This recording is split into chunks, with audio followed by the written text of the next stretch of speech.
Hello lovely people on the internet. Today I'm going to talk about medieval shifts and chemises. Because however we look into the past, the first layer of clothing was always a chemise or a shift or something that is worn as a nightgown and as an underdress for the day. Ongoing the centuries, we recognize that there are a lot of different chemises or shifts in history, but if we really go to the base of it, we need a T-shape pattern so that we have the arms and we have the width of the garment. In the last 100 years, the silhouette went very tight on the waist, so also the shifts and chemises changed a lot. For now, what I love to do is having a A-line T-shape chemise. I really love these kind of patterns because they have very many benefits. First of all, I usually use just natural fibers, so linen or cotton. This cools the body in summer and it also warms the body in winter. So the shift is basically a cooling or a heating system for your body. And because I use natural fibers, there are no toxins also absorbed by the skin. There are a lot of studies, meanwhile, that plastic clothing or polyester clothing is not very beneficial for our health. So what I always encourage people to do is having a first layer of natural fibers that are on the body and that protect you from the outer clothing and also the outer clothing from sweat from your body. The next benefit that I really love is if I include gussets. Gussets are little rowds that are included below the arm and that also have two different sides of it. The first one is the practical side. If we want to be a little bit more aware of our clothing, that also means that we have to mend them when they get some kind of messy. And right below the arms are the sweat points, so these points in the garment are usually a little bit more prone to being replaced.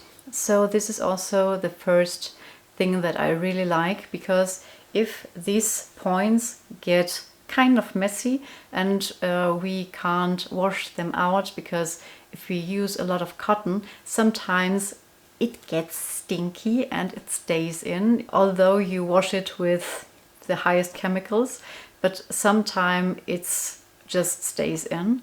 And then we can easily replace just that part, because usually the rest of the garments are totally fine. So this is the first benefit also from gussets. The second practical reason is the range of motion. Usually if we have clothing and we just have the bodice piece and the armhole and the sleeve, when we lift the arm takes the bodice part with and everything is not very staying put. With this part, the arm can lift up and everything stays in place. So this is also a very nice benefit. The third one is more energetically, because this is also a cleaning area for energies. We don't want symbolically to have a cross like there would be if we have a seam here and also seams on the side and in the under part of the sleeve. So this is more a symbolical reason, but if you don't believe in this, just take the practical reason, that's totally fine. What I did was, in the last couple of weeks, I think it was almost 2 months ago now, I published my own patterning system. This is based on 3 different topics. The first one is historical pattern making, the second one is modern pattern making, and the other one is more like the energetic view on things. But basically, as I already told you, if you don't believe in these energy things, just leave it aside. I combined historical sewing techniques with modern techniques. So what I don't use are darts, but the clothing is fitted anyway. So because also in historical clothing we have a lot of garments that don't have any darts but are fitted. So I took that, and I also used modern measurements that we take, and I also included a gusset that is already included in the basic block pattern.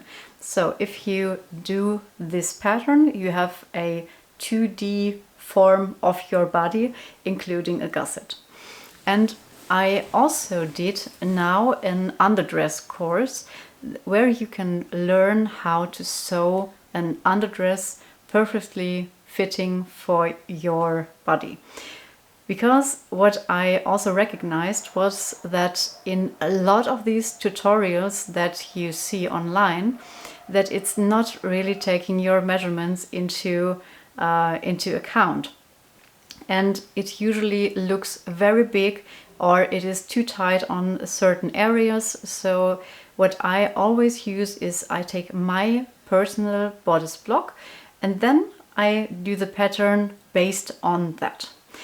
So if you are interested in medieval clothing, in historical clothing, in reenactment, your first layer needs to be an underdress. And if you're interested in this, I have a course online and available in English that is linked in the description below. And yes, what is included there? How to sew facing on your neckline and your hem and also your arm lines, how to insert a gusset, because this is very tricky, but with the right explanation you will do this. There is also included how to flat fell the seams so that they are very neat and stable also from the inside. Please no overlock sewing. This is not sustainable. It's not working too well in the length of time that we want to wear the clothing. So how we flat fell this with the gusset, and yes, everything is included there. And I would love to see you there. Every few weeks I will do a Zoom call that is available also for the people that are not on this date available. So I will record it, and there I always answer your questions and help you with your problems. And sometimes I even do a one-on-one. So if someone really has problems and need a one-on-one coaching, I do this for free. So this is covered also in the basic block pattern.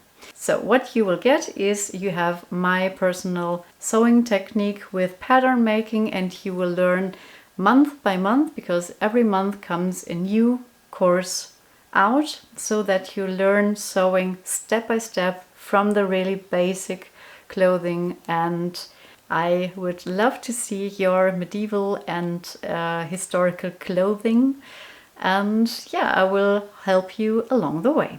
So I wish you a very nice day or weekend or whenever you see this, and I'll see you next time. Bye.